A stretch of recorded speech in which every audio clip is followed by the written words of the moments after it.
자, 안녕하세요. 네. 오늘은 좀 어려운 거예요. 첫 시간이. 첫째 시간하고 둘째 시간이 좀 어렵습니다. 14회, 우리 15회까지가 재무회계고요. 16회부터는 자 원가회계, 16, 17, 18 요거 3개가 원가회계. 오늘 14회 끝나고 나면 다음 주에 15회, 그래서 재무회계가 마무리가 되죠. 자, 보겠습니다. 오늘 나가야 될 부분은 회계 변경 오류 수정. 지난번에 시험이 2문제 나왔어요. 여기서요. 사실 어려워가지고 저는 이걸 그냥 가급적이면 공부하지 말라고 하거든요. 근데 문제가 좀 심심치 않게 나오긴 하네요. 지난번에 여기서 2문제가 나왔어요. 여기서 오류 수정에서. 여기서는 안 나오고 보겠습니다. 어쨌거나 회계 변경. 회계 변경이 뭘까요? 회계 변경은 말 그대로 회계상의 뭔가가 바뀌는 거죠. 그죠? 뭔가가 바뀌는 거야, 변경되는 거죠. 그죠? 그러니까 종전에 우리가 사용하고 있던 것들을 바꾸는 거예요. 그걸 변경 그럽니다. 알았죠? 자, 회계 변경이란 종전에 적용하던 회계 원칙. 여기서 회계 원칙이라고 하는 것은 그냥 구체적인 회계 처리 방법, 기업회계 기준을 말하는 거예요. 회계 원칙이나 또는 추정치. 추정치는 퍼센트. 추정치는 퍼센트예요. 추정치 등을 변경하는 것으로 정책 변경과 추정 변경 두 가지가 있어요. 정책 변경은 회계 원칙이 변경되는 거고, 추정 변경은 말 그대로 추정치가 변경되는 거죠. 그래서 이렇게 회계 변경에는 정책 변경과 추정 변경이 있다. 그런데 우리 회계 변경을 인정해 주면 어떻게 될까? 회계 변경을 인정해 주면 무작정 막 회계 변경을 해버리면 어떻게 될까요? 좀 심각하겠죠. 그죠? 조작도 가는 거 막 그럴 거 아닙니까? 그래서 우리 기업회계 기준에서는 회계 변경을 인정하고는 있지만 무작정 인정해 주지는 않아요. 다음의 경우에 한해서만 변경해라 라고 제한을 두고 있다. 이렇게 알고 계시면 돼요. 이해갔습니까? 그래서 회계 변경은 다음 중 하나의 경우에 회계 정책 변경을 할 수 있다. 됐어요? 그럼 어떨 때 변경하느냐? 첫째, 우리 기업회계 기준에서 변경해. 그럼 변경해야 돼. 하라는데 어떡할 거야? 그죠? 그게 왜 변경하라 할까? 예를 들면 새로운 회계 정책이 개발이 됐다. 그죠? 그리고 기존에 사용하던 어떤 처리 방법이 바뀌었다. 개정됐다. 그러면 당연히 변경해야 되겠죠. 그래서 첫 번째는요, 우리 기업회계 기준에서 회계 정책을 변경을 요구하는 경우에는 무조건 해야 됩니다. 그게 이거는 토달지 말고 해야 돼. 알았죠? 이건 토달지 말고 해야 돼. 두 번째는요, 이건 기업 내부에서 변경할 수 있는 건데, 종전의 재무제표가 변경된 재무제표보다 별로 안 좋다. 다시 말하면 변경된 재무제표가 종전의 재무제표보다도 더 정부 이용자에게 목적 적합하고 신뢰성이 높다. 그럼 그런 경우에는 변경할 수 있죠. 이해갔어요? 두 번째 경우는 자, 회계 변경을 반영한 재무제표가 신뢰성이 있고 더 목적 적합한 정보를 제공한다. 이해갔어요? 이건 무슨 말인지 이해갔습니까? 그러니까 종전에 작성하던 재무제표보다 회계 변경을 반영한 재무제표가 더 목적 적합하고 신뢰성이 있다는 거예요. 그럼 바꿔야죠. 그죠? 그런데 요거는 2번은 어떤 점에서 보다 더 신뢰성이 높냐라고 하는 것을 입증해 줘야 돼. 이거는 정당성을 뭐 한다? 써요, 여기다요. 정당성 입증. 이거 정당성을 입증해 줘야 돼요. 근데 1번은 어때? 1번은 정당성 입증할 필요 없죠. 그냥 바꾸면 되는 겁니다. 되나요? 네, 그렇게 바꿔주면 됩니다. 자, 그 다음 요 말이 굉장히 중요합니다.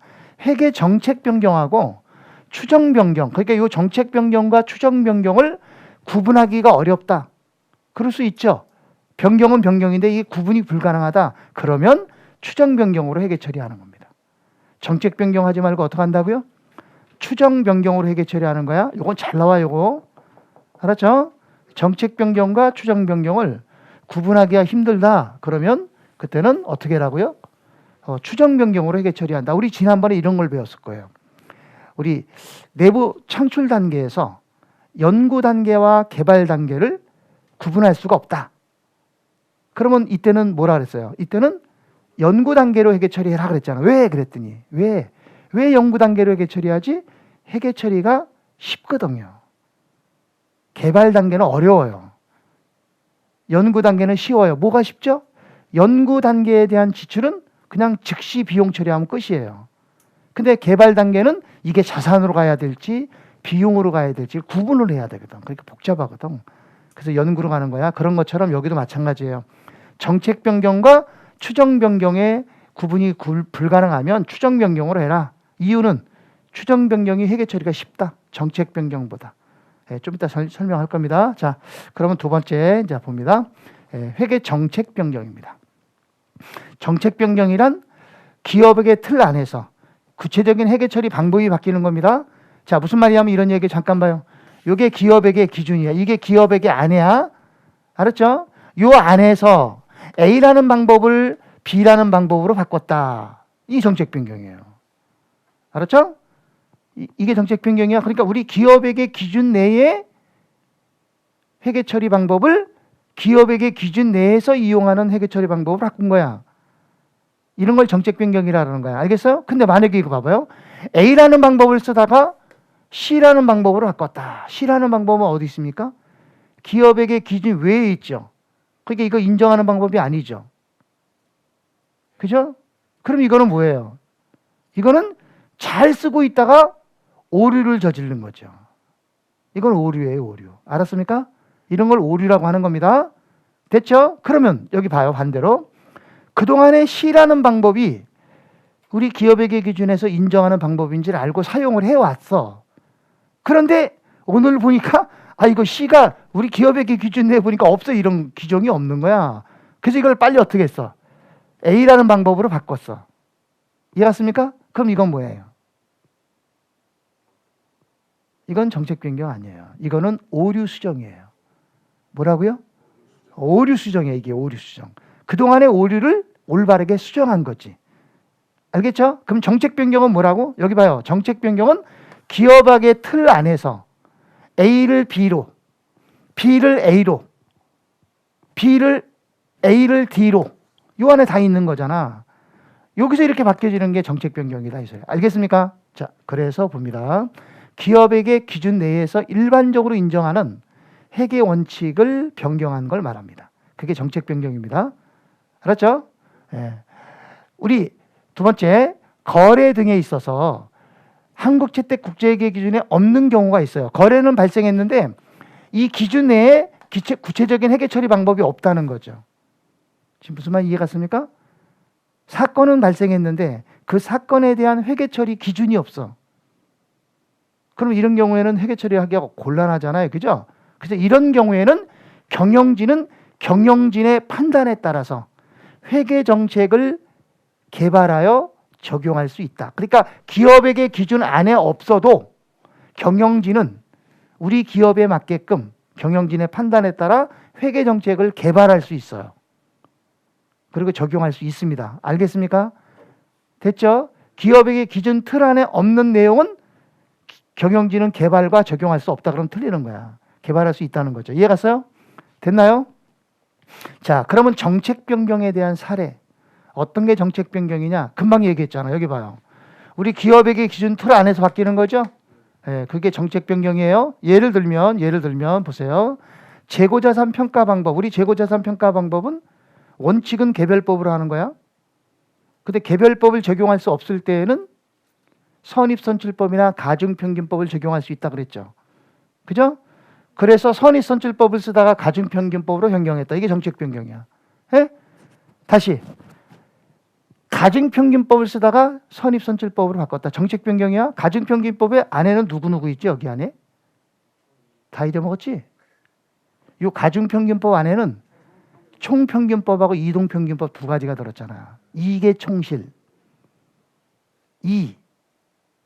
이동평균법. 계속기록법. 이동평균법은 계속기록법을 쓰고 총평균법은 실사법을 쓴다. 이 안에 둘 다 들어있는 거야. 그러면 이동평균법을 쓰다가 총평균법으로 바꿨다. 정책 변경이지. 그죠? 다시 평균법을 쓰다가 개별법으로 바꿨다. 정책 변경이야. 됐어요? 근데 선입선출법 쓰다가 후입선출법으로 바꿨다. 이거는 오류야. 이건 없어요. 후입선출법을 인정해야 하네. 우리 기업에게 기준 인정 안 하거든요. 요거 이해갔어요? 두 번째는 유형자산이나 무형자산의 평가. 우리는 원가 모형과 재평가 모형 있죠? 원가 모형도 쓸 수 있고 재평가도 쓸 수 있죠? 둘 중에 하나를 회계정책으로 정해 쓰는 거잖아요. 그죠? 근데 원가 모형을 쓰다가 재평가 모형으로 변경했다. 이게 정책 변경이라고. 그런 걸 정책 변경이라고 해요. 알겠어요? 자, 하나만 더 정리합니다. 자, 측정 기준의 변경. 요거 중요합니다. 측정 기준이 변경되는 것은 정책 변경에 해당해요. 그럼 측정 기준은 뭐야? 우리 자산 측정 기준이 뭐 있지? 여러 가지 방법이 있잖아. 원가법도 있고 또 시가법도 있고 현재가치법도 있고. 그렇죠? 그런 측정 기준이 변경되는 것은 정책 변경에 속합니다. 요게 제일 많이 나왔어. 이해갔죠? 자, 그다음에 다음은 정책 변경 사례에 해당하지 않는 거예요. 예, 정책 변경에 해당하지 않는 사례 두 가지가 있어요. 요것도 잘 나와요, 이론으로. 다음은 정책 변경으로 보지 않습니다. 두 가지가 있는데, 첫째, 과거에 발생한 거래와 실질이 다르다. 과거에 발생한 거래와 실질이 다른 거래. 과거에는 A 거래가 발생했는데 지금은 B 거래가 발생했다는 거죠. 그러면 실질이 다르죠? 그 거래에 대해서 기타 사건 또는 상황에 대해서 다른 회계 정책을 적용한다. 그럼 이거는 정책 변경으로 보는 게 아니라는 얘기죠. 무슨 말이냐? 이거 보세요. 자, 과거에 발생한 거래는 건물이야. 우리가 건물을 취득했어. 그래서 건물을 취득해서 감가상각을 정액법으로 해왔다고. 이해가세요? 근데 지금 발생한 거래는 차량이야. 그러면 차량과 건물은 둘 다 유형 자산에 속해. 다시 말하면 감가상각 대상 자산이야, 얘네들은 다. 둘 다 감가상각을 해야 돼. 이건 무슨 말인지 알겠어요? 그래서 우리는 과거에 취득한 건물에 대해서는 정액법을 사용했고, 이번에 취득한 차량에 대해서는 감가상각 방법을 정액법을 안 썼어. 정률법을 썼다는 거야. 이해갔어요? 그럼 이걸 정책 변경이라고 봅니까? 아니죠. 서로 실질이 다른 거래에 대해서는 당연히 다른 회계 정책을 사용하는 게 당연한 거예요. 이런 건 정책 변경으로 보지 않습니다. 알았죠? 여기다 쓰세요. 뭐라고? 건물과 차량. 건물과 차량이라서 그리고 감가상각이라고 표시를 해요. 그런 거는 정책 변경이 아니야. 새로운 회계 정책을 적용하는 거지. 알았죠? 자, 그다음 두 번째. 과거에 발생하지 않았거나 과거에는 발생하지 않았거나 발생했어도 중요하지 않았던 거래. 그 거래나 사건에 대해서 새로운 회계 정책을 적용하는 경우, 이 경우도 회계 정책 변경으로 보지 않는다. 여기다가 쓸까요? 뭐라고 쓰냐면 책상과 책꽂이라고 써봐요. 책상과 책꽂이. 이해를 해야 돼. 이게 말이 굉장히 어려워요. 책상과 책꽂이라고 썼습니까? 자, 그럼 여기 잠깐 봐봐요. 자, 설명합니다. 우리 회사가 책상을 판매하는 회사야. 책상을 팔아요. 아주 오래전에 과거에는 책상을 사러 오는 사람들이 책상만 샀지 책꽂이는 잘 안 샀어. 어려우니까. 근데 그때 당시에도 간혹 100명이면 한두 명 정도가 책꽂이 있어요 하고 물어보는 사람이 있어. 지금 무슨 말인지 알아요? 그럼 우리는 책상을 판매하면서 그런 고객들을 위해서, 고객 서비스를 하기 위해서 책꽂이를 몇 개를 갖다 놔. 그게 책꽂이는 우리의 주된 상품이 아니야. 그냥 갖다 놓는 거야. 10,000원에 갖다 놔. 알았어요? 그리고 고객이 와서 책상을 물어봐. 그러면 책상을 우리가 판매할 거 아니야? 근데 어떤 고객은 책상만 사가지 가. 대부분 책상만 사가지 간다고. 에듀윌 유료 회원만의 명품 자료 서비스.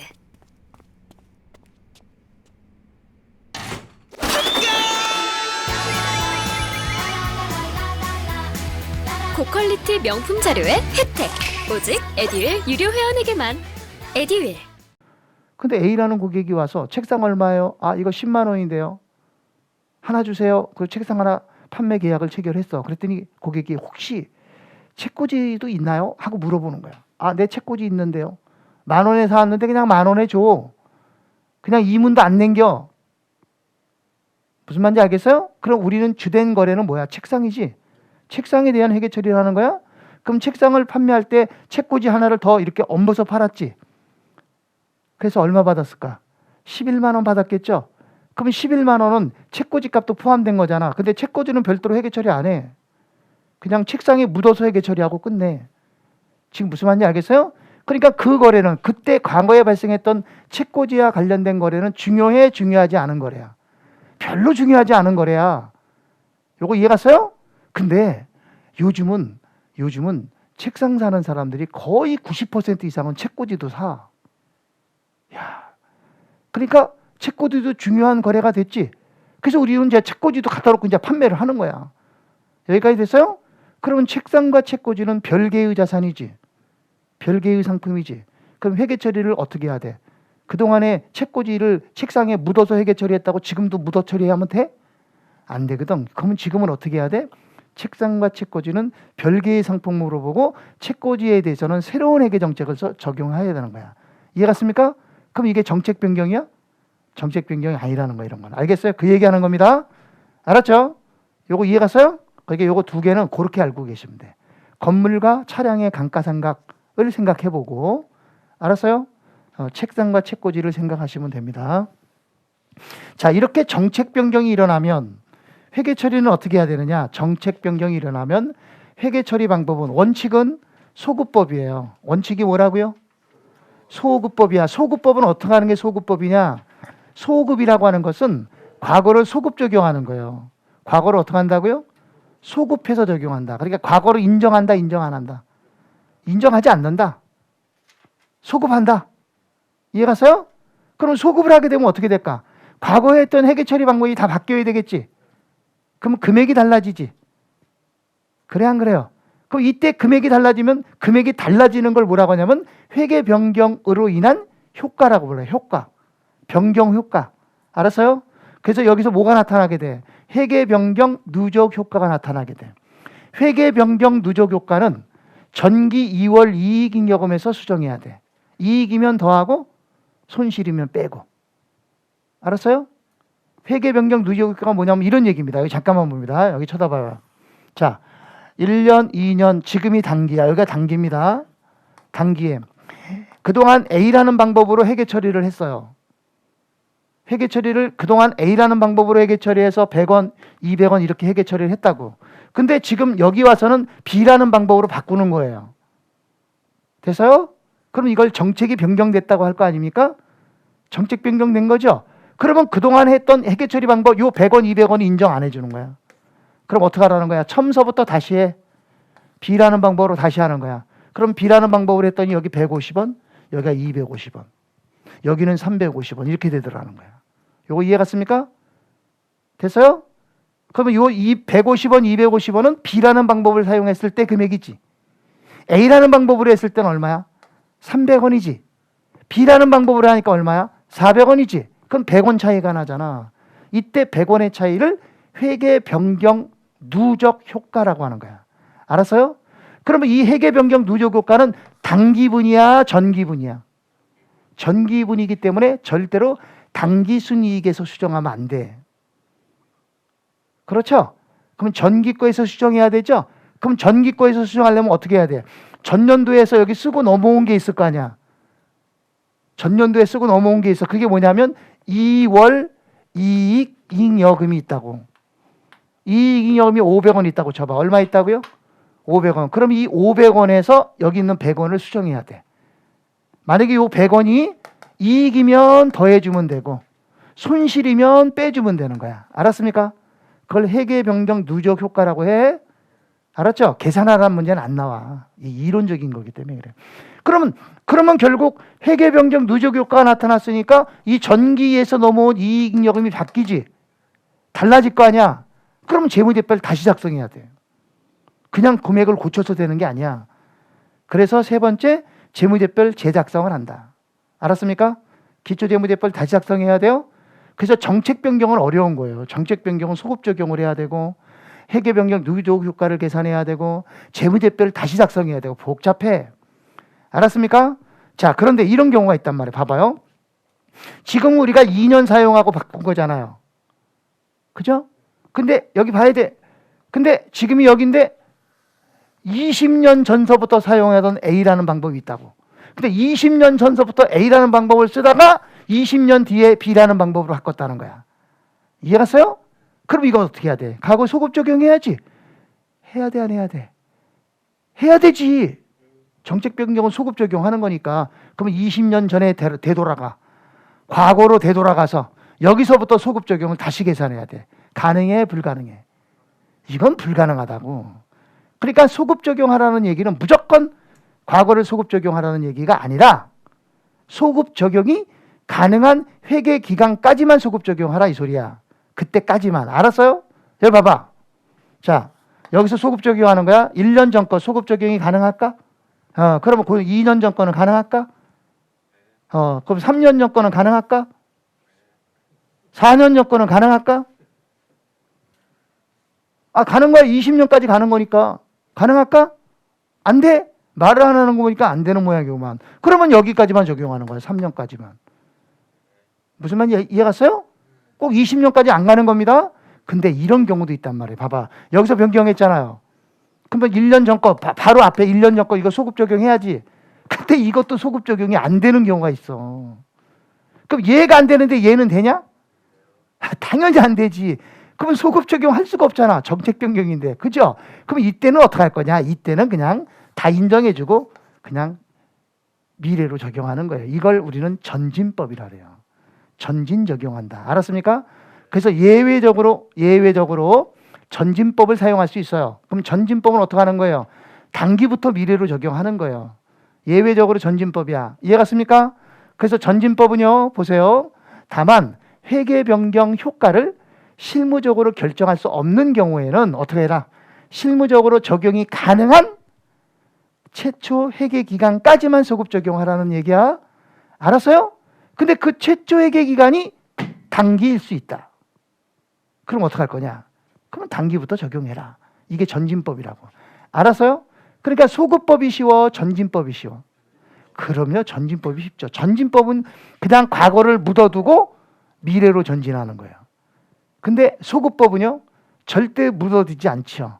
과거를 어떻게 해요? 죗값을 치르고 가는 거예요. 알았습니까? 예, 그게 전진법이에요. 그럼 여기 봐봐요. 자, 소급법과 전진법을 구분할 수 없다. 그러면 여러분들 어떤 걸로 회계 처리해야 돼? 그렇죠. 전진법으로 회계 처리해야 돼. 그 추정 변경이 전진법이란 말. 자, 갑니다. 추정 변경이에요. 추정 변경은 추정치가 바뀌는 거예요. 회계 처리 방법이 바뀌는 게 아니야. 알았죠? 회계 처리 방법이 바뀌는 것이 아니라 그동안 1% 썼는데 지금 2%로 바꾼 거야. 또는 3% 하다가 5%로 바꾼 거야. 퍼센트를 바꾼 거야. 그게 추정 변경이야. 그래서 추정 변경은 새로운 정보의 획득, 정보가 새롭게 발견됐다는 거야. 또는 추가적인 경험의 축적. 과거에는 내가 경험이 없었지만 이제 1년 지나 2년 지나고 나니까 경험이 붙었다 이 소리지. 이해갔어요?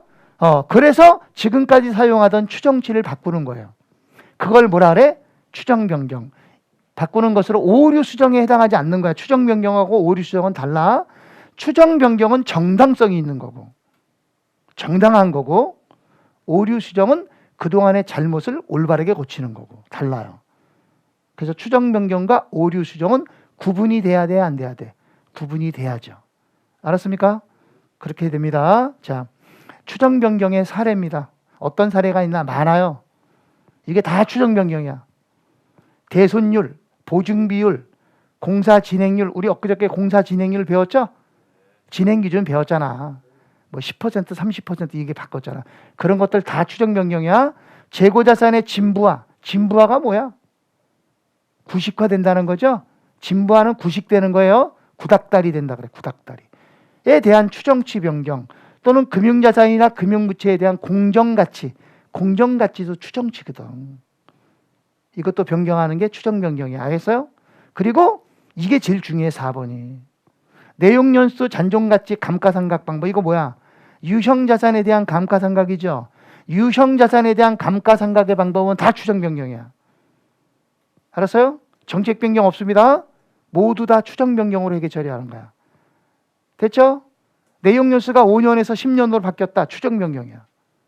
유한한 내용 연수가 무한으로 바뀌었다. 추정 변경이라고. 됐어요? 잔존 가치가 10,000원이었는데 20,000원으로 바뀌었다. 다 추정 변경하는 거야. 감가상각 방법 정률법에서 정액법으로 바꿨다. 이거 뭐야? 추정 변경이라고. 다 추정 변경입니다. 됐죠? 그럼 이런 추정 변경은 어떻게 회계 처리하느냐? 회계 처리는 전진법으로 한다. 무슨 법을 한다고요? 전진법. 전진법은 어떻게 하라고 그래요? 전진법은 그동안에 했던 건 다 인정해 줄게. 그냥 지금부터 바꿔. 이 소리죠? 저는 정보가 곧 합격이라고 생각해요. 기출문제 특강이나 모의고사 자료집을 주시는 것도 좋았고 그 중에서 제일 좋았던 건 교수님의 쪽집게 정보였어요. 약간 합격을 위한 종합 패키지 선물을 받는 그런 느낌? 애들 유료 회원 꼭 추천합니다. 알았어. 무슨 말인지 알겠어요? 그래서 아까 제가 뭐라 했어요? 정책 변경과 추정 변경을 구분할 수 없을 때에는 추정 변경으로 회계 처리하라 그랬지? 그 이유는 회계 처리가 쉬우니까, 전진법이니까.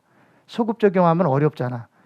요거 이해 갔어요? 네, 그렇게 정리를 하면 됩니다. 자, 여기까지 우리 문제 잠깐 보겠습니다. 이 추정 변경은 문제가 계산 문제가 하나 있어요. 그래서 그 계산 문제를 좀 봐야 돼. 513쪽 봅니다. 513쪽에 자, 문제 1번입니다. 회계 변경 오류 수정에 관한 설명으로 옳지 않은 것. 1번 감가상각 대상 자산의 추정 내용 연수가 변경되는 경우. 그럼 감가상각에 대한 게 변경된 거잖아. 그럼 이거는 소급법이야, 전진법이야? 전진법. 그래서 그 효과는 전진적으로 인식한다. 전진적 밑줄. 전진적으로 인식한다는 얘기가 전진법 쓴다는 얘기예요. 됐나요? 2번. 과거 합리적 추정 이후 합리적으로 추정한 거죠. 그리고 새로운 정보가 추가됐어. 그래서 수정되는 것은 오류 수정이 아니다. 맞아요. 그런 경우가 추정 변경이죠. 이해갔어요? 오류 수정 아니에요. 그러면 오류 수정은 뭐냐면 여기 잠깐 봐요. 오류 수정은 뭐냐면 과거에 잘못된 것을 지금 올바르게 고치는 게 오류 수정이야. 알았어요? 그럼 여기 잠깐 봐봐요. 자, 지금 우리가 구분하면 오류 수정인가 추정 변경인가를 구분하세요. 네? 자, 3년 전에 우리가 대손율, 손상차손 비율을 3%로 적용해서 우리가 그동안 3%로 적용해 왔어. 이해갔어요? 근데 이번 연도에 와서 보니까 이거 3%가 잘못된 거야. 그때는 왜 3%로 했지? 경험이 부족했어. 근데 지금 몇 년 지나면서 경험이 쌓였잖아. 그러면 경험이 쌓인 상태에서 보니까 이거 3%가 아니라 그때 2%로 했어야 하는 거였어. 근데 내가 3%라고 했다고. 그래서 지금에 와서 3%를 2%로 수정했다고요. 이해갔습니까? 그럼 이거는 오류 수정이야? 아니면 추정 변경이야? 에? 그러니까 여러분들은 다 틀린 거야. 어떻게 추정 변경이냐? 참나. 3년 전에 잘했어, 잘못했어? 3년 전에 잘못했잖아. 근데 지금에 와서 고쳤다며. 지금에 와서 고쳤다며. 그럼 이게 오류 수정이야, 추정 변경이야? 오류 수정이지. 잘못된 걸 지금 고친 거잖아. 추정 변경은 합리적인 추정을 해야 되는 거야. 다시. 자, 봐봐. 다시. 3년 전에 3%를 적용하던 것이 3년이 지난 오늘 회계 환경이 많이 변했어. 그리고 새로운 정보가 입수됐어. 그래서 지금은 3%가 아니라 2%가 더 정확한 것 같아. 그래서 2%로 수정했어. 됐습니까? 자, 이거 오류 수정이야, 추정 변경이야? 이거는 추정 변경인 거야. 3년 전에 없었던 회계 정보가 오늘날에는 입수된 거 아니야? 이해갔어요? 그래서 바꾼 거잖아. 이게 이게 합리적인 추정이지. 오류 수정하고는 다르단 말이에요. 오류 수정은 3년 전에 뭔가를 잘못했다는 거야. 아까 그랬잖아, 내가. 경험이 부족해서 2%였는데 3%를 적용해 왔다고 했잖아. 그래갖고 지금에 와서 3%를 2% 고쳤다며. 그럼 오류를 수정한 거지. 그게 어떻게 추정 변경이야. 그래서 초등학교를 잘 나와야 돼. 참고로 나는 자양초등학교 나왔어. 자양동. 자양초등학교. 또 몰라요. 우리 동영상 보시는 분들도 자양초등학교 나오신 분들도 있을 수도 있지. 자, 요거 2번 옳은 지문이에요. 네, 3번. 자, 자산으로 처리해야 할 항목을 비용 처리한 것은 오류에 해당한다. 이런 게 오류란 말이에요. 아, 자산으로 해야 되는데 비용으로 했으니까 오류지. 그죠? 그래서 자산으로 처리했던 걸 비용으로 처리를 했대. 그래서 이거를 어떻게 했어? 자산으로 수정을 했어. 이해갔습니까? 그럼 이건 오류야, 오류 수정이야? 이거는 오류 수정이 되는 거란 말이야. 수정했으니까. 자, 4번.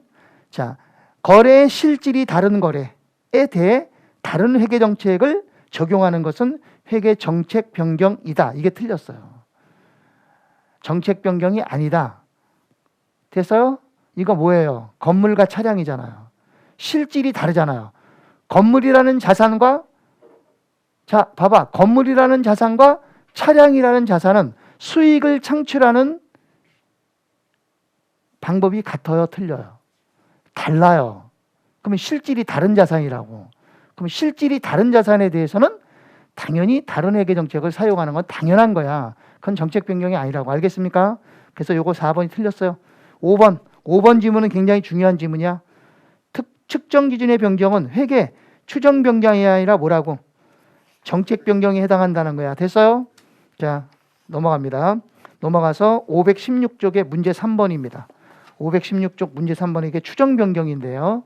자, 이건 이제 계산 문제이기 때문에 자, 우리 여기 잠깐만 여기 쳐다보고요. 요거 설명 잠깐 합니다. 여기 쳐다보셔야 돼요. 자, 유형 자산에 대해서 추정 변경이 많아. 감가상각에 대한 변경이야.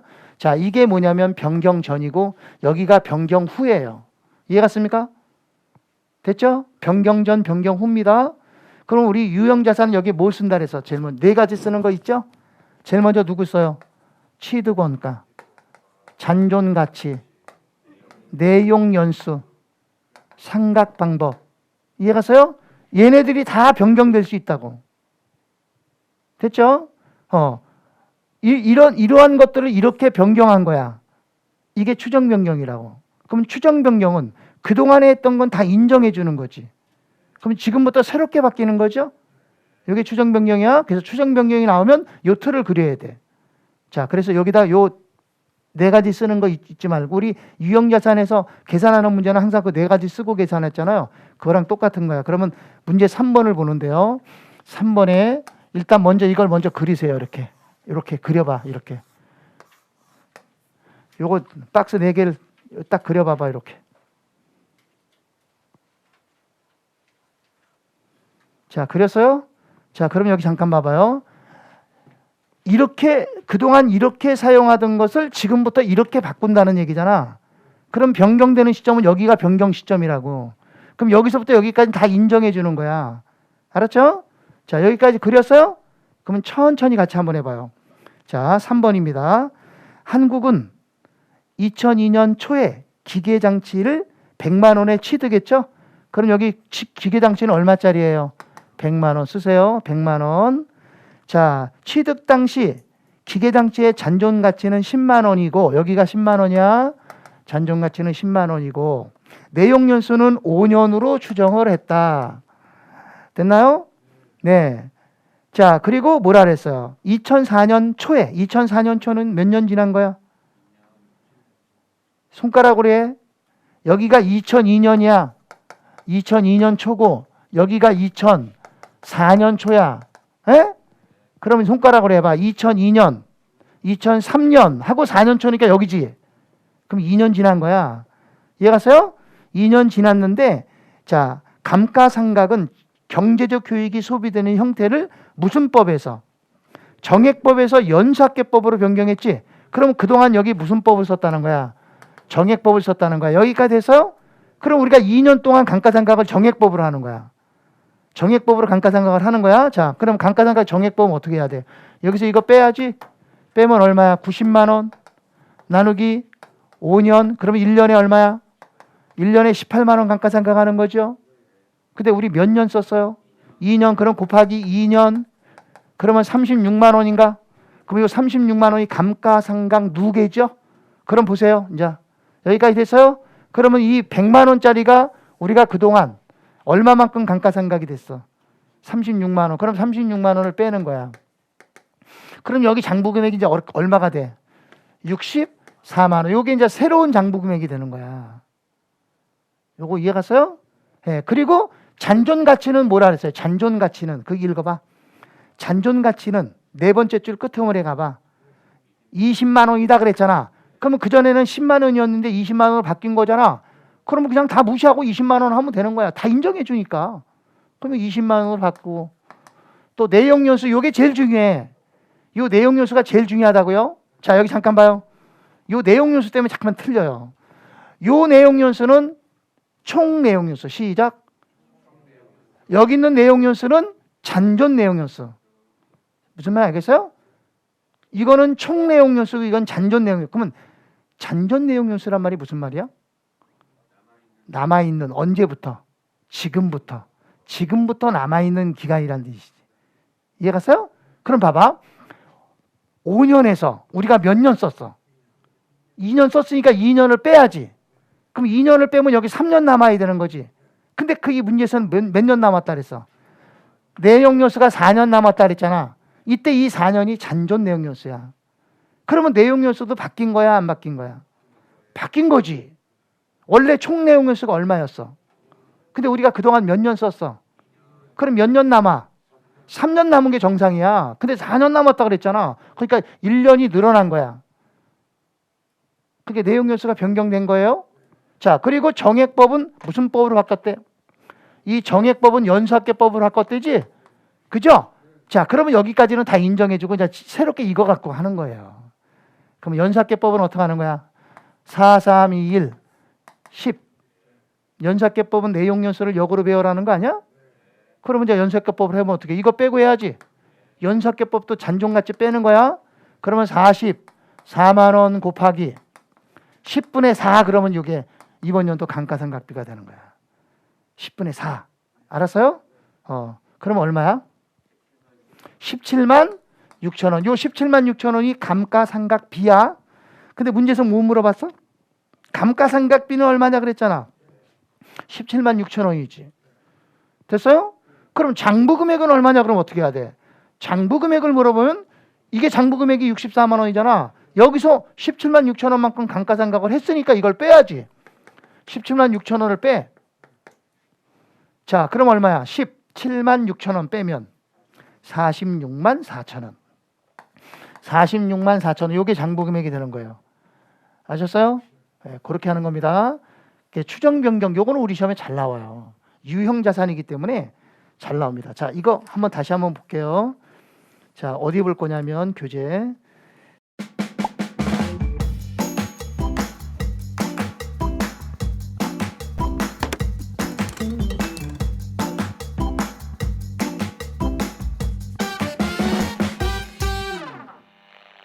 자, 527쪽. 527쪽입니다. 527쪽에 문제 15번입니다. 527쪽에 15번 문제예요. 자, 우선 빨리 먼저 그리세요. 변경 전, 변경 후.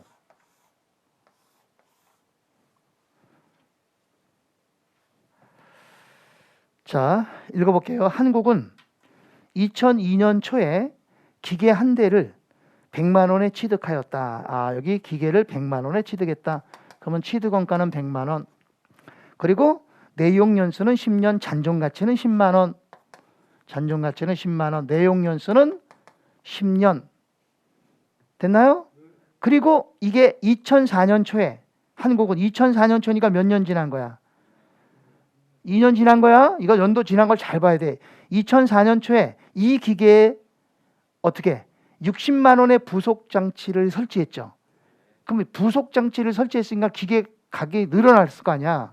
60만 원 설치했다. 이로 인해서 기계의 잔존 내용 연수는 2년이 증가했고, 내용 연수 몇 년 증가했다고요? 2년. 잔존 가치는 15만 원으로 증가했다 그랬죠. 정액법을 사용했을 때 무슨 법을 쓴다고요? 정액법. 그러니까 정액법이에요. 정액법을 사용했을 때 2004년 포괄손익계산서에 인식할 당기손익은 얼마인가? 밑줄 쳐. 당기손익. 당기손익 물어봤어요. 단 부속장치 중에 10만 원은 인식요건을 충족하지 못했다 그랬죠. 그러면 10만 원에 대해서 부속장치가 원래 얼마인데 60만 원 중에서 10만 원은 비용 처리하는 거야. 인식요건을 충족하지 못했으니까. 그럼 비용 처리야 10만 원? 그럼 인식요건을 충족한 건 얼마야? 50만 원. 이건 50만 원은 자산으로 가는 거야. 자, 그럼 우리가 어쨌거나 2년 동안 상각을 먼저 해야죠. 자, 감가상각 2년간 해야 되는 거 아시죠? 그럼 요거 빼면 얼마야? 90만 원? 90만 원 나누기 10년 그러면 9만 원이야? 1년에 9만 원인데 몇 년 썼어? 2년. 그럼 2년 곱하면 얼마야? 18만 원이 감가상각이 된 거야. 이걸 잘해야 된자. 그러면 감가상각 18만 원 됐죠? 그러면 요 장부금액 100만 원이 18만 원만큼 마이너스 시켜야지. 18만 원 빼는 거 아시죠? 그리고 여기다가 플러스 50만 원 시켜야지. 플러스 50만 원이 뭐야? 부속장치를 추가로 설치했으니까 자산의 가치가 올라간 거야. 원래는 60만 원이야. 근데 10만 원은 비용 처리한다 그랬잖아요. 인신요건을 충족하지 못해. 그럼 여기 장부금액이 얼마가 돼요? 132만 원이 돼요. 이게 새로운 장부금액이에요. 됐어요? 그리고 잔존가치도 바꿨어요. 잔존가치는 뭐라고 바뀌었대? 15만 원으로 증가했다 그랬지? 15만 원이 됐고요. 그 다음에 내용연수도 바뀌었죠. 내용연수는 뭐라고 그랬어? 그게 2년이 증가했다 그래서. 근데 우리가 2년 증가하기 전에 우리가 그동안 몇 년 썼어? 이거 먼저 빼야지. 원래 10년이 총 내용연수가 10년이었죠? 근데 우리가 그동안 몇 년 썼어? 2년 썼으니까 이제 8년 남아있는 상태잖아. 2년 마이너스하고. 근데 2년이 다시 늘어났다며. 그럼 다시 2년이 늘어나면 2년이 늘어났으니까 여기 다시 몇 년이 돼? 10년이 된단 말이야. 몇 년? 그럼 요 10년을 뭐라고 불러? 이게 잔존 내용연수. 알았어요? 그 다음에 정액법은 안 바뀌었어. 그냥 정액법이야. 정액법은 뭐 바뀐 방법이 없어. 그냥 정액법입니다. 자, 그러면 정액법으로 지금부터 정액법으로 하면 되는 거예요. 자, 그럼 어떻게 정액법 이거 빼고 해야지. 132만 원에서 15만 원 빼면 117만 원 나누기 10년. 그럼 얼마야? 11만 7천 원. 그러면 감가상각비가 11만 7천 원이에요. 됐나요? 그런데 여기서 물어본 건 감가상각비를 물어보지 않고 뭘 물어봤어? 당기손익. 당기손익은 수익 비용 다 대답하는 거죠. 근데 이거는 여기는 수익은 없죠. 예, 처분하고 뭐 그런 게 아니니까. 그죠? 그럼 당기손익은 이것도 당기손익이야. 감가상각비. 근데 아까 10만 원 자산의 인식요건을 충족하지 못한 거 있었잖아. 그거 수선비지. 그것도 비용이란 말이야. 그러니까 당기손익은 얼마가 되겠어? 여기다가 10만 원을 더해서 얼마? 21만 7천 원이 당기손익이 되는 거야. 답은 1번이 답이 된다. 됐어요? 자, 넘어가서 다시 보겠습니다. 자, 16번 봅니다. 16번. 16번.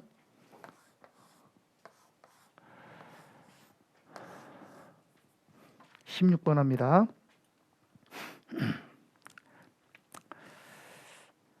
자, 그렸어요? 자, 한국은 2001년 1월 1일에 업무용 차량 얼마? 50만 원짜리. 50만 원, 차량 50만 원. 자, 내용연수가 5년, 잔존가치는 5만 원. 내용연수는 5년. 을 취득해서 연수합계법으로 상각을 했죠? 연수합계법으로 상각을 했다. 그런데 2002년 초지요. 몇 년 지났어요? 1년 지났잖아. 1년. 딱 1년밖에 안 지났잖아. 1년 지난 거야? 그럼 1년 동안 상각을 해야 돼. 연수합계법으로. 어떻게 해야 돼? 내용연수 5년이니까 이거 빼면 45만 원이지. 45만 원 곱하기 5년이면 어떻게 해? 5, 4, 3, 2, 1. 그러면 15 아니야? 15분의 5 그러면 되죠? 15분의 5야? 그럼 얼마야? 3분의 1이니까 15만 원이지? 맞아? 그럼 감가상각은 15만 원만 하면 돼. 자, 그럼 여기 장부금액은 50만 원짜리가 15만 원만큼 감가상각이 됐어. 여기까지 됐어요? 됐죠? 그래요. 그러면 여기는 얼마 나와요? 35만 원이 장부 금액이고, 그 다음에 잔존 가치는 원래 5만 원이었었는데 문제에서 뭐라 그래서 잔존 가치는 2만 원으로 추정됐다 그랬지. 변경된 거야. 그 다음에 내용 연수는 뭐라고 돼 있어? 내용 연수는 뭐라고 돼 있어? 그게 잔존 내용 연수가 3년 그랬잖아. 잔존 동그라미 치란 말이에요. 잔존 내용 연수가 3년이죠? 그럼 여기 잠깐 봐. 앞에 잔존이란 말이 붙었지? 그러면 신경 쓰지 마. 이게 3년이란 얘기야. 알았어? 무슨 말인지 이해 갔어요? 그럼 3년이면 어떻게 된다는 거야? 여기 봐봐. 원래 우리 몇 년 썼어? 1년 썼으니까 1년 빼면 4년 돼야 되잖아. 근데 3년 됐다는 얘기는 결국 내용 연수가 1년이 줄었다는 거지. 1년은 쓰고 1년은 줄고 이렇게 된 거죠. 그래서 3년 됐다는 거예요. 됐어요? 자, 그러면 연수학계법은 뭐로 바꿨대? 연수학계법은 정액법으로 변경했다 그랬죠? 정액법으로 변경했대. 이거는. 그러면 정액법으로 하면 돼. 어떻게 해야 돼? 정액법. 이거 빼고 해야지. 그러면 33만 원 나누기 3년. 그럼 얼마? 11만 원. 그럼 11만 원이 감가상각비가 되는 거죠. 그렇죠? 예, 그럼 감가상각비는 11만 원이야. 만약에 문제에서 장부 금액은 얼마냐? 이렇게 물어보면 어떻게 해야 돼? 장부 금액은 얼마인가? 그러면 35만 원에서 11만 원 감가상각한 거 빼야죠. 그럼 얼마야? 24만 원이 되는 거죠. 왜? 24만 원 되죠? 24만 원 됐죠? 자, 근데 이제 회사가 여기 잠깐 봐봐요. 회사가요. 여기 봐. 회사가 1년 되면서 그냥 팔아버렸어, 이제. 얼마에? 25만 원에 팔아버렸어. 얼마에 팔았다고요? 25만 원에 처분했어요. 그럼 여기서 처분 이익이 얼마 생겼어요? 만 원. 처분 이익이 만 원 생긴 거야? 그럼 처분 이익은 얼마냐? 그럼 만 원 그러면 되지? 그럼 만약에 당기 손익은 얼마냐? 그럼 어떻게 해야 돼? 당기 손익은 수익에서 비용 다 빼라 그랬죠? 근데 여기 수익은 만 원 생겼죠? 비용은 얼마야? 비용은 11만 원이야. 감가상각비가 비용이잖아. 그지? 그러면 수익은 만 원, 비용은 11만 원. 그러면 당기 손익은 10만 원 이렇게 되는 거지. 하나만 더 할게요. 자, 17번입니다. 17번. 17번. 18번은 숙제. 17번입니다. 18번은 숙제. 자, 빨리 그려요. 17번. 자, 한국은 2000X 1년 7월 초 그랬잖아요. 7월 초 동그라미 쳐요. 7월 초 이건 뭐예요?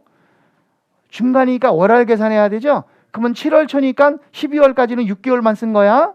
자, 설비자산 내용연수는 4년, 잔존가치는 2,000원, 정액법 감가상각 하는데 2만 원에 취득했잖아. 그지? 그럼 취득원가는 2만 원이야. 취득원가는 2만 원이고 잔존가치는 얼마래? 잔존가치는 2,000원이고 2,000원? 자, 그 다음에 내용연수는 몇 년? 내용연수는 4년이라 그랬어요. 됐어요? 그리고 감가상각 방법은 아직 안 나왔죠? 연수학계법이라고 나왔네. 이거 연수학계법으로 나왔어. 됐죠? 그런데 두 번째 줄에 2003년 초 그랬잖아. 그게 몇 년 쓴 거야? 2003년 초니까 잘 계산해야 돼. 2001년부터 하면 2001년, 2002년까지 쓴 거지. 3년 초는 계산하면 안 되잖아. 근데 2001년에는 반만 썼으니까 1년 반 쓴 거죠. 그죠? 그럼 1년 반 감가상각 해야지. 내용 연수가 4년이니까 어떻게 해야 돼? 4, 3, 2, 1. 그러면 10이잖아. 그럼 1년 반이면 어떻게 계산해? 여기 봐야지. 1년 반이면. 1년 하고 여기서 반 하면 되는 거야. 그럼 여기 반이 얼마야? 반이 1.5라고. 3의 반은 1.5잖아. 그러면 10분의 5.5 그러면 된다고. 10분의 5.5 그러면 그게 1년 반 감가상각 누계액이 되는 거야. 자, 그럼 요거 빼면 얼마야? 18,000원 곱하기 10분의 5.5 그럼 이게 감가상각 누계액이야? 예. 자, 얼마 나올까요? 9,090원. 9,900원이야? 9,900원. 오케이. 9,900원. 됐나요? 그럼 9,900원이 감가상각 누계죠? 그러면 여기서 9,900원 이제 빼야지. 자, 그러면 9,900원을 빼고 됐나요? 그리고 추가 지출이 있나 없나요? 거기 보면 2003년 초에 보세요. 2003년 초에 만 원을 지출하여 설비자산의 내용연수가 6개월이 연장됐다 그랬잖아요. 잔존가치는 3년이 어떻게 됐어요? 3년으로 대추정됐고 요거 이해 갔어요? 그러면 10,000원만큼 추가 비용이 들어가야지. 그래서 여기 10,000원을 더해 줘야 되는 거예요. 추가 비용 들어간 거야. 그러면 금액은 얼마가 돼? 21,100원이 되지. 얼마 된다고요? 21,100원. 자, 그다음에 잔존 가치는 얼마로 바뀌었다 그랬어? 잔존 가치는 바꿨다는 내게 나와 있어. 그게 뭐라고 돼 있어? 아니야. 잔존 가치는 변함없음 그랬잖아. 세 번째 줄 끄트머리에 가봐. 변함없으니까 2,000원이죠? 그 다음에 이 내용연수를 잘 봐야 되는 거야. 내용연수가 제일 중요해. 내용연수는 그게 뭐라고 돼 있어요? 내용연수는 6개월을 연장해서 잔존 내용연수 밑줄 쳐요. 잔존 내용연수가 몇 년? 그러니까 여기가 3년이라는 거야. 그냥 잔존 내용연수 나오면 그냥 쓰면 되는 거야. 그러면 볼까? 어떻게 해서 3년 됐냐면 이렇게 된 거야. 봐봐. 우리가 4년에서 몇 년 썼어? 1년 반 썼지. 1년 반 썼잖아. 그럼 4년에서 마이너스 1.5년 반 했지. 그때 늘었어. 6개월 늘어났다. 연장됐다 그랬잖아. 6개월이면 플러스 0.5년이 늘었지. 6개월이면 1년이 아니니까 0.5년이잖아. 그러면 4년에서 1.5 빼고 0.5 더해봐. 그럼 3년 딱 되잖아. 그렇죠? 그러니까 요거 계산하지 말고 그냥 잔존 내용연수 나오면 그냥 쓰면 되는 거야. 예. 그 다음에 연수합계법이 뭐로 바꿨대? 연수합계법이 바뀐 게 있을까? 없을까? 없네? 그럼 끝났네? 그럼 연수합계법이네? 그렇죠? 그럼 연수합계법으로 생각을 해봐. 얼마야 그럼 이거 빼면? 18,100원? 21,100원에서 2,000원 빼면 18,100원 곱하기 내용연수가 3년이니까 3, 2, 1 그러면 6분의 3이지. 그럼 6분의 3 그럼 얼마야? 9,050원. 9,050원이야. 이게 감가상각이야. 됐어요? 그러면 21,100원에서 9,050원을 빼. 그럼 이게 장부 금액이야. 장부 금액은 얼마가 될까? 11,050원. 11,050원짜리예요. 근데 여기서 얼마에 이걸 팔았대요? 15,000원에 처분했대잖아요. 그럼 15,000원에 팔았으니까 이거는 이익이죠. 얼마? 3,950원. 그래서 문제에서는 처분 이익은 얼마냐고 물어봤잖아. 3,950원. 답은 3번이야. 자, 요게 20회 때 나왔던 기출문제인데 사실 이거를 1분 안에 풀려면 어렵지. 그죠? 풀 수 있어도 1분 안에는 못 풀어요. 그러니까 이런 거는 어떻게 해야 돼? 그냥 빨리빨리 넘어가야 돼. 그리고 시간 날 때 나중에 풀면 돼. 무슨 말인지 이해 갔어요? 그래서 이런 것들은 시간 날 때 풀어야 된다. 이렇게 보시면 돼. 자, 18번은 숙제입니다. 자, 저희는 이제 잠깐 쉬었다가 하겠습니다. 잠깐 쉬겠습니다. 주택관리사 합격! 에듀윌 합격 패스! 에듀윌 공무원 공인중개사 에듀윌 합격 패스 편입도 토익도 에듀윌 합격 패스 합격까지 초고속 에듀윌